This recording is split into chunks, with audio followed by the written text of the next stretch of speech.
ये बात सच है कि हम लोग एक अच्छे दौर से नहीं गुजर रहे हैं। कोरोना वायरस से हमारा देश ही नहीं पूरी दुनिया प्रभावित है और सबसे ज्यादा प्रभावित है हमारे डेली वेज वर्कर्स जो देश के अलग अलग कोने से आते हैं रोजगार के लिए ताकि वो अपना और अपने परिवार का पेट पाल सके। गिव इंडिया, एक्शन एड और हेलो लाया है मैं भी कोविड वॉरियर, एक इनिशिएटिव जिसमें हम सब साथ आए और कोविड-19 से लड़े। So join the cause and support our daily wage workers. जय हिंद।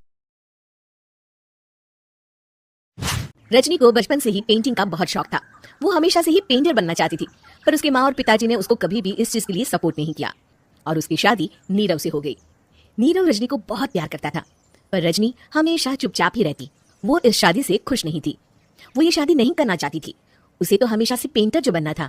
अपने इस सपने को वो नहीं पूरा कर पाई, इसलिए वो हमेशा उदास रहती थी। रजनी, बहुत ही बढ़िया फिल्म लगी है, कल देखने चले? नहीं जी, कल मुझे बहुत काम है, मैं नहीं जा पाऊंगी। अच्छा तो कोई बात नहीं, संडे को चलते हैं। देखिए, मुझे फिल्म देखना पसंद नहीं है, आपको जाना है तो चले जाइए। नीरव को मना करके रजनी वहां से चली जाती है और अपने बैग को खोलकर उसमें बंद पड़े ब्रश और कलर्स को देखकर रोने लगती है। रजनी, चलो ना कहीं बाहर खाने चलते हैं, कुछ तुम्हारी पसंद का। जी मुझे नहीं जाना, मेरी तबीयत ठीक नहीं है। रजनी वहां से चली जाती है। नीरव को समझ नहीं आता कि रजनी उससे इतना दूर क्यों रहती है। वो जब भी उसके साथ वक्त बिताना चाहता है, रजनी कोई ना कोई बहाना बना देती है। एक दिन घर पर कोई नहीं था। रजनी घर का सारा काम जल्दी से खत्म कर लेती है। घर पर अकेले होने के कारण वो सोचती है कि वो आज पेंटिंग करेगी। वो अपने कमरे में जाकर पेंट ब्रशेस और कलर्स निकालकर जैसे ही कलर मिक्स कर रही होती है कि दरवाजे पर बेल बज जाती है। अब कौन आ गया इस वक्त? इतनी मुश्किल से तो मुझे पेंट करने का मौका मिला है। रजनी दरवाजा खोलती है तो उसकी सास अपनी सहेलियों के साथ खड़ी होती है और सब घर के अंदर आ जाते हैं। अरे बहू, सबको शरबत बनाकर पिला दे, बाहर तो बड़ी गर्मी है। जी। रजनी पेंट ना कर पाने से उदास हो जाती है। उसे गुस्सा भी आ रहा होता है कि उसने इस शादी के लिए हाँ क्यों कह दी। वो रसोई में जा रही होती है कि उसकी सास उसे रोकती है। बहू, सबके खाने का भी इंतजाम कर लेना, आज का लंच तो ये सब यहीं करेगी। हाँ। रजनी बिना कुछ कहे रसोई में चली जाती है। सबके लिए खाना बनाती है। सब खाना खाते हैं और रजनी घड़ी देखती है कि ये सब कब जाएंगे ताकि वो अपनी पेंटिंग कर सके। जब शाम होती है तब सब चले जाते हैं अपने घर। अरे बहू, सब तेरे खाने की तो बहुत तारीफ कर रहे थे, सबको बहुत अच्छा लगा खाना। आपको मुझे सुबह बताना चाहिए था ना कि आपकी सहेलियां आ रही है। पता भी है कितना वक्त लगा सारा खाना बनाने में। अरे बहू, तू ऐसे कैसे बात कर रही है मुझसे?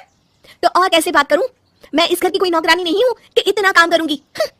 रजनी अपने कमरे में जाकर दरवाजा बंद कर लेती है। शाम को जब नीरव आता है तो उसकी माँ उसे पूरी घटना के बारे में बताती है। क्या रजनी ने आपसे इस तरह बात की माँ?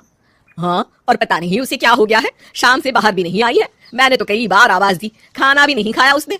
तू ही बात करके देख ले बेटा। नीरव अपने कमरे का दरवाजा खटखटाता है। रजनी, दरवाजा खोलो, मैं हूँ।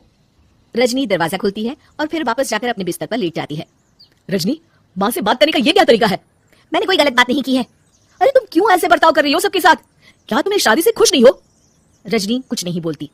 अरे बताओ मुझे रजनी, क्या ये शादी तुम्हारी मर्जी के खिलाफ हुई है? हाँ, मैं ये शादी कभी नहीं करना चाहती थी। तुमसे क्या, मैं किसी से भी शादी नहीं करना चाहती थी। रजनी रोने लगती है। चुप हो जाओ रजनी, बताओ मुझे तुम क्यों नहीं करना चाहती थी शादी? रजनी बेड के नीचे से अपने पेंटिंग्स, कलर्स, ब्रश, पेपर्स निकालती है। इतने में उसकी सास भी कमरे में आ जाती है। ये देख रहे हो, ये थे मेरे सपने। मैं पेंटर बनना चाहती थी, पर माँ पापा ने कभी सपोर्ट नहीं किया और मेरी शादी करवा दी। मेरे सारे सपने टूट गए। हर वक्त बस गुस्सा आता रहता है मुझे। मैं जानती हूँ कि आप लोगों की इसमें कोई गलती नहीं है, पर मैं क्या करूँ, मुझे समझ में नहीं आता। रजनी फूट फूट कर रोने लगती है। मुझे माफ कर दीजिए, आप दोनों के साथ मैं बहुत बुरा बर्ताव कर रही हूँ। अरे रजनी बेटा, चुप हो जाओ तुम। नीरव पानी लेकर आता है। ये लो पानी पियो और शांत हो जाओ। रजनी पानी पीती है और उसकी सास पेंटिंग्स देख रही होती है। अरे नीरव, हमें तो पता ही नहीं था कि हमारी बहू कलाकार है। अरे कितनी अच्छी पेंटिंग्स बनाई है, देखो तो। ये वाली तो मैं अपने कमरे में ले जाऊंगी। आपको ये पेंटिंग्स अच्छी लगी? अच्छी नहीं, बहुत अच्छी लगी। और तुमने हमें बताया क्यों नहीं?